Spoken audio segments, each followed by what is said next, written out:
नमस्कार, one India Hindi में आपका स्वागत है। मैं हूं राहुल कुमार। उत्तर प्रदेश में चुनावी माहौल है। अब एक हफ्ते और चुनावी सफर चलेगा। छठे दौर के लिए मतदान गुरुवार को होगा। अब अंतिम चरण यानी 7वें चरण के लिए चुनावी शोर जारी है। कांग्रेस महासचिव प्रियंका गांधी भी ताबड़तोड़ चुनावी रैली कर रहे हैं। बुधवार को प्रियंका गांधी ने मऊ में चुनावी रैली को संबोधित किया। इस दौरान उन्होंने कहा कि पाकिस्तान, चीन और बुलडोजर की बात करने वाले समस्याओं पर बात नहीं करते। समस्या ये है कि एक तरफ उत्तर प्रदेश की जनता परेशानियों का सामना कर रही है। महंगाई, बेरोजगारी, किसानों की जो समस्याएं हैं, छोटे दुकानदारों की, बुनकरों की, छोटे व्यापारियों की बड़ी बड़ी समस्याएं हैं और उन्हें हल करने का काम नहीं हो रहा है। दूसरी तरफ जितने भी राजनीतिक दल हैं, जितने भी नेता हैं, चुनाव के समय जब आपके सामने आ रहे हैं तो इन समस्याओं की बात नहीं कर रहे हैं। वो ये पहचान भी नहीं रहे हैं कि आपकी जिंदगी में कितनी सारी बड़ी बड़ी परेशानियां हैं। उन्हें हल करने की बात ही नहीं कर रहे हैं। वो आपके सामने आकर कभी पाकिस्तान की बात करेंगे, बुलडोजरों की बात करेंगे, आतंकवादियों की बात करेंगे, कभी चीन की बात करेंगे, कभी रूस और यूक्रेन के बीच में जो जंग हो रहा है उसकी बात करेंगे।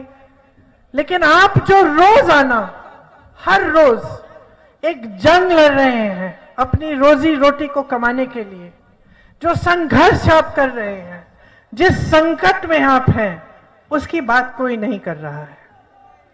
अब आपको समझने की जरूरत है कि ये क्यों हो रहा है। इन नेताओं को, इन राजनीतिक दलों को किसने इतनी हिम्मत दे दी कि आज वे आपके सामने खड़े होकर कह सकते हैं। इस देश के प्रधानमंत्री जी ने खुद कहा कि उन्हें संज्ञान ही नहीं था कि यहां पे छुट्टे जानवर की समस्या है उत्तर प्रदेश में। 5 साल इनकी सरकार केंद्र में, 5 साल प्रदेश में इनके मुख्यमंत्री, इनकी सरकार, और उतनी हिम्मत दे दी है आपने कि आपके सामने आकर कहते हैं कि उनको मालूम ही नहीं है कि आपकी समस्याएं क्या हैं। चुनाव के समय अचानक उनको जानकारी मिल जाती है और कहते हैं कि इसके हल करने की हम इसका सुझाव देंगे।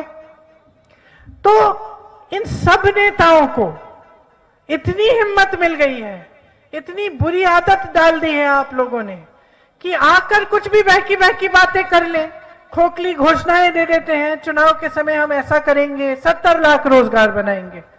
किसी ने आपको समझाया कि 70 लाख रोजगार कहां से बनाएंगे, कैसे आएंगे? किसी ने नहीं कहा। बस बड़ी बड़ी खोखली घोषणाएं और जमीन पे कोई काम नहीं हो रहा है। और ये हिम्मत इनको मिली कैसे? सोच लीजिए, चाहे बसपा का नेता हो, चाहे समाजवादी दल का नेता हो, चाहे भाजपा का नेता हो, एक चीज वो बहुत स्पष्ट तरह से जानता है। वो जानता है कि जब धर्म की बात करेगा, जब जाति की बात करेगा, तो आपके जज्बात उभरेंगे। वो जानता है कि जब इन चीजों को उठाएगा तो आप उससे जुड़ जाओगे। वो जानता है कि अगर वोट लेने का एक माध्यम है इस प्रदेश में तो वही है जाति और धर्म के नाम पर।